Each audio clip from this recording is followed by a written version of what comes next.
तो हेलो दोस्तों, स्वागत है आपका एक और नई वीडियो में। आज मैं आपको लेकर आया हूँ बेबी ताजमहल। आप सब ने ताजमहल देखा होगा, मैंने भी देखा है, बहुत बार देखा है, लेकिन आप लोगों ने बेबी ताजमहल नहीं देखा होगा। तो आज मैं आपको बेबी ताजमहल दिखाने लाया हूँ।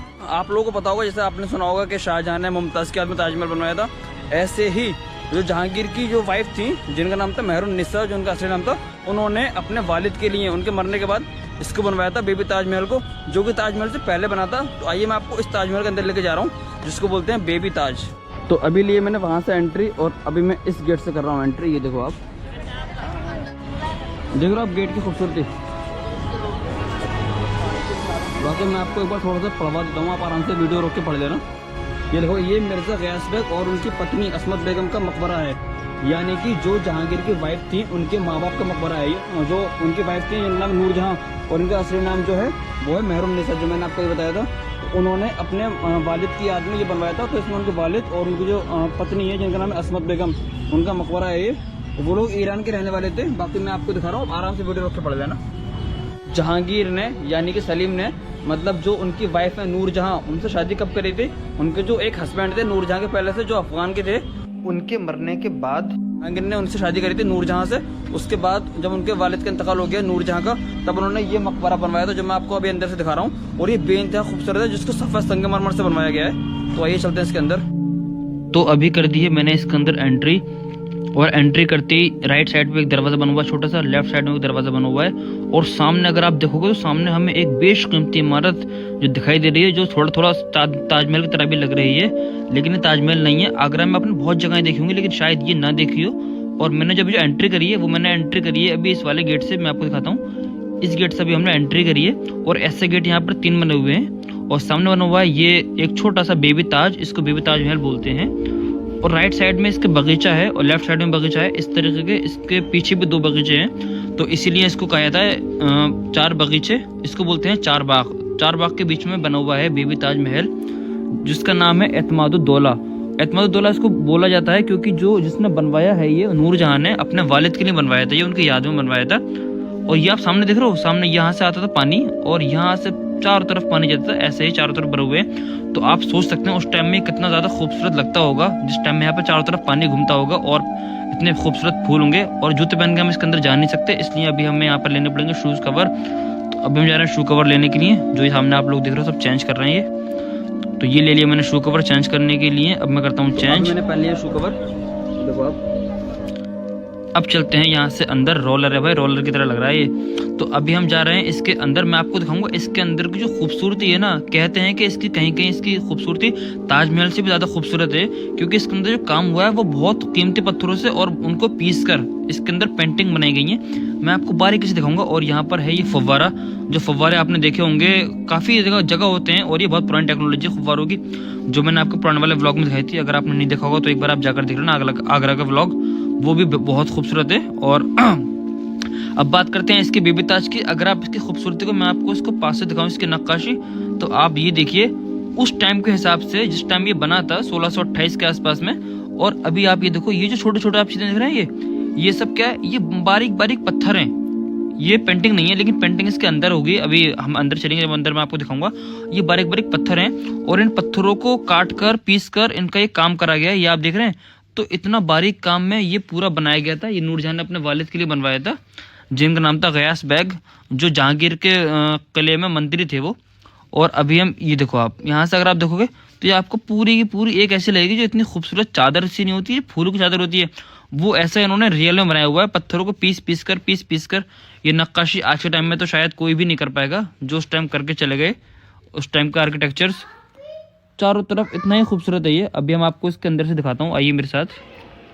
हिंदुस्तान में खूबसूरत मकबरे बनवाने में मुगल शासकों का बड़ा योगदान रहा है, उनकी बड़ी हिस्सेदारी रही है हमेशा।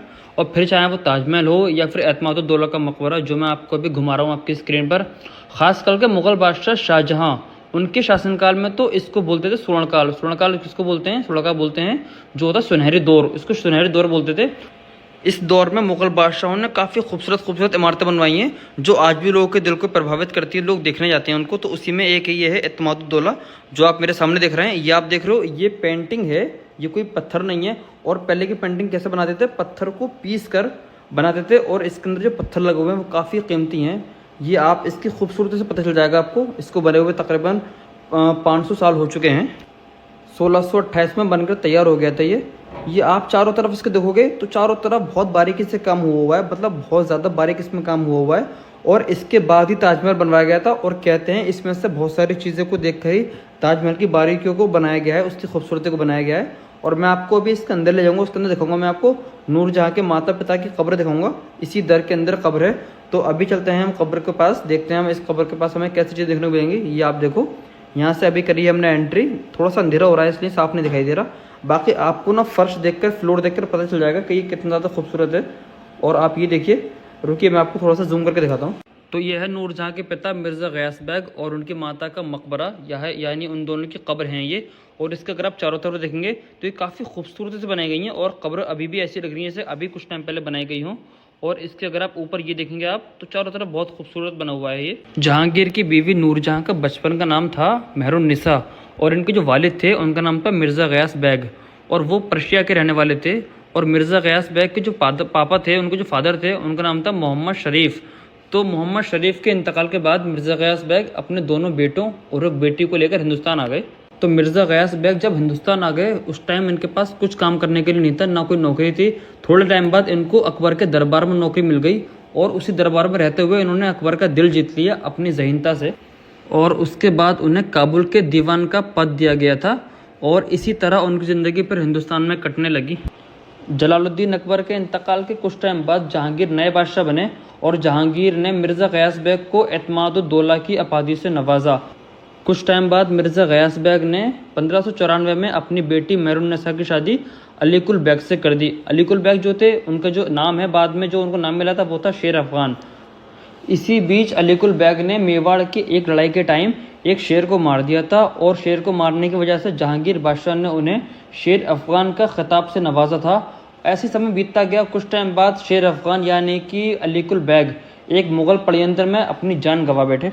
तब शेर अफगान की बेगम यानी कि मेहरुन्निसा और उनकी पुत्री यानी कि उनकी बेटी लाडली बेगम को राज दरबार में लाया गया और बादशाह जहांगीर ने उनकी खूबसूरती और उनकी काबिलियत को देखकर उनसे निकाह कर लिया। उसके बाद उनका नाम रख दिया नूरजहाँ। हालांकि निकाह को लेकर इतिहासकारों का अपना एक अलग अलग मानना है। नूरजहाँ के निकाह के बाद से ही जहांगीर और मुग़ल सल्तनत पर उनका असर दिखना शुरू हो गया। वो जहांगीर बादशाह की ख़ास बेगम बन गई यानी कि उनकी ख़ास बीवी बन गई, क्योंकि जहांगीर बादशाह के पास 20 बीवियाँ थीं। उन्होंने 20 शादी करी थी, 20 निकाह करे थे। तो उन 20 बीवियों में नूरजहाँ उनकी बिल्कुल ख़ास बीवी थी यानी कि उनकी जो दिल के करीब थी वो नूरजहाँ थी।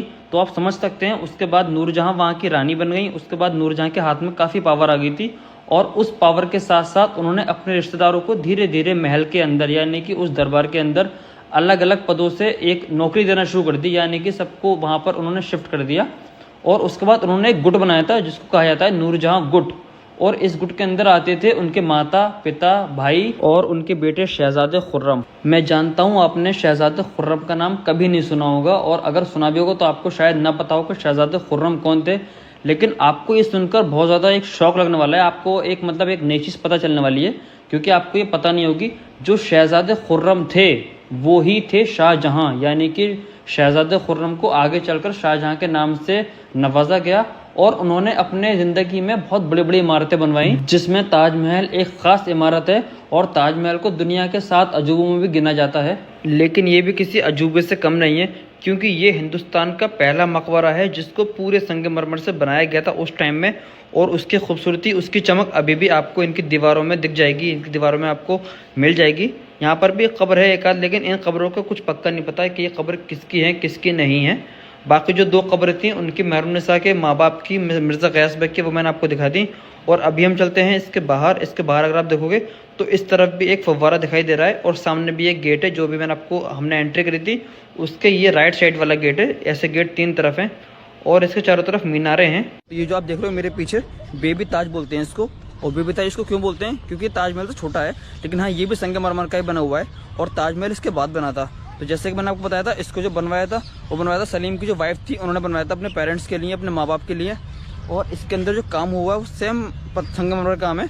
और बाकी इसके चारों तरफ देखो ना, पीछे भी उन्होंने काफ़ी खूबसूरती बनाया हुआ है, चारों तरफ बनाया हुआ है। और उधर से आता है सूरज और इसके थोड़ी सी दूरी पर अगर आप देखोगे तो सामने है ताजमहल, जो अभी धुंध हो रही है उसकी वजह से दिख नहीं रहा है। ये जो टॉम है ना, ये किसी फोर्ट से कम नहीं है। फोर्ट भी मतलब आपको सारे फोर्ट भी इतने खूबसूरत नहीं मिलेंगे, क्योंकि जो व्हाइट चीज होती है ना, व्हाइट, वो व्हाइट एक अलग खूबसूरत चीज देती है। तो मैंने अभी आपको वो दिखाया था नीचे का, ऊपर जाने की परमिशन नहीं थी इसलिए ऊपर नहीं गए। और अगर आप इस तरफ आओगे तो आप ये देखोगे ना, ये भी बेहद खूबसूरत बना हुआ है। और यहाँ से सामने यमुना का वो व्यू दिखता है।